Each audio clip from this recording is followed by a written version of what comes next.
Welcome back to the Ultra Tech channel. Jesse here. I keep seeing posts on forums, Facebook groups, and families that I know constantly complain about paying huge amounts of money to their cable providers for internet, TV, and phone, ranging from $180 up to $300 a month. If you're still in this situation, it's time to make some changes and start saving money. Let me show you why you'll need to cut some of these services, what to replace them with, and what equipment you might need to invest on, or if you're able to use something that you already have. Let's get started.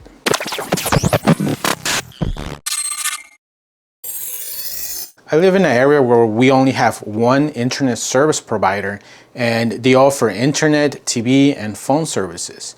I'm also part of a local community Facebook group, and I always see users complaining about the high prices they pay the cable company for triple service packages that end up costing hundreds of dollars with price hikes every year. If you're in this situation or you're still using satellite TV, you need to cut these high price packages and switch to a streaming service. The benefits of making the switch is saving money, having the flexibility to pay for streaming services during certain months or only when you need them, and liberating yourself from those nasty contracts.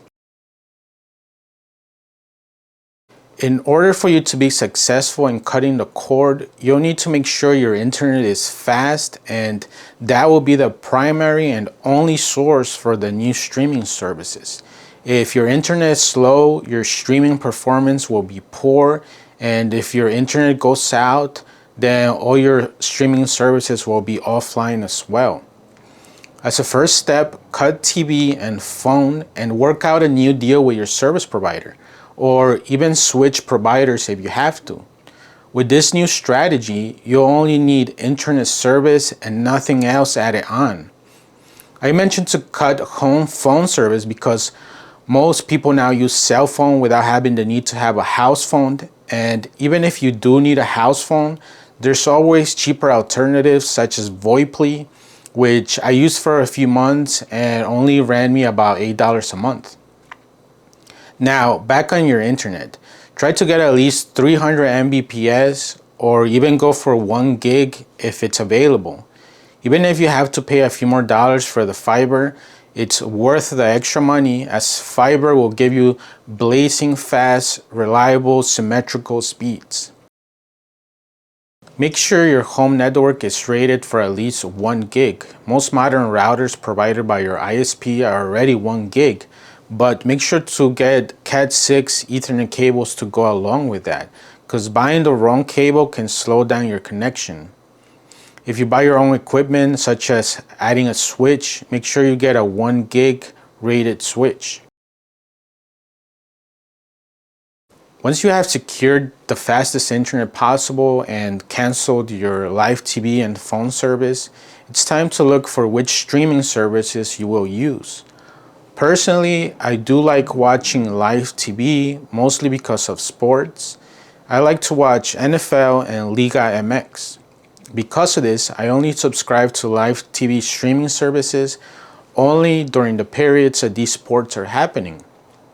Therefore, throughout the year, I'll constantly cancel services, add them back on, and it becomes very flexible without being tied down for 2-year-long contracts.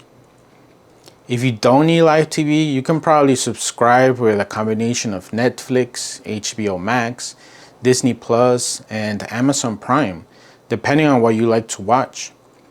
Prices on these are very affordable, but can add up once you start combining a couple of them together. If you need live TV, your options will be FuboTV, DirecTV Stream, Sling TV, Hulu Live TV, and YouTube TV. For example, from personally trying out all of these, the sharpest image quality is YouTube TV, and pricing starts at $65, but sometimes I get pissed with them because many times I cannot watch Liga MX games and I end up canceling. DirecTV Stream has good looking image quality, but it's very expensive once you do add-ons that you like, and base package starts at $70.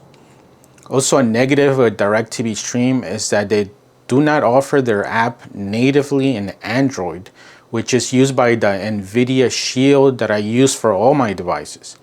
I have to sideload the app, which is a pain to do, and after a few months it stops working and you have to sideload the latest version again. If I didn't have to sideload, I would probably keep them permanently. Sling TV has some of the best pricing with their blue and orange packages, starting at $35 or $50 if you want both of them combined. But they do lack local channels, which is a huge negative. Their guide can also get annoying as it separates blue and orange channels and repeats them if you have the orange-blue combo, which gets frustrating when navigating through the guide. Hulu Live TV and YouTube TV are very similar with pricing and video quality. The video quality on both of these looks very high quality. Hulu costs $70 a month and YouTube $65 a month. If I wasn't a fan of Liga MX, I would stick with both of these, but that's not the case, so they're not my top choice.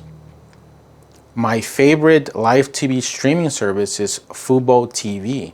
Their starter package costs $65, but it's enough for me since it offers me the ability to stream 3 screens at once, gives me 115 channels with plenty of NFL, NHL, NBA, and Liga MX games to keep me happy. The only negative is that the video quality is slightly lower than YouTube TV, but still good to watch. This may be more obvious for me since I have a giant 85-inch TV, so it's easy to notice this quality.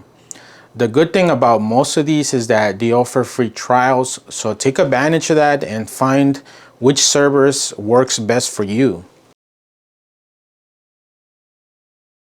Once you have determined which streaming service will work for you, you have to make sure you have the appropriate device to open their app. If you have a smart TV, there's a chance that the previously mentioned services can be installed with it. If not, you can invest in a dedicated device that has most of these apps. Most of these devices will require a power source and an HDMI input on your television. You also need to connect them to your Wi-Fi or to your Ethernet for a direct connection to your router. These devices are the Roku Streaming Stick 4K, which comes in around $30. The Chromecast with Google TV, which comes in at $49.99 and can also do 4K HDR. The Amazon Fire TV Cube coming in at $119. Apple TV 4K, which costs around $190. Finally, the Nvidia Shield Pro, which costs $199, but in my opinion, it's the best streaming device out there. I have personally tried out Amazon Fire Stick, Chromecast, Roku's, the regular Shield, and in the end, what makes me happy is the Shield Pro since it's ultra fast, has tons of apps, and I love the user interface. Some of my top apps I use with the Shield are YouTube, Plex, FuboTV, NFL Game Pass, and Amazon Prime Video. I'll leave links in the description if you're interested in any of these. There are many devices out there for you to choose from. You will have to compare which streaming service you will be using and compare these devices to make sure the apps are included. You don't want to make the investment and then realize your favorite app is not supported. I hope this video has helped you in cutting expensive TV services and helps you make the switch to 100% streaming services. The good thing about these services is that there's no contracts and it becomes very flexible to only keep them around for a month or a couple of months and pause or cancel when not in use. Don't forget to give us a like and subscribe to our channel if you enjoyed this video. If you have any questions, feel free to comment and I'll personally respond to every single message. Until next time.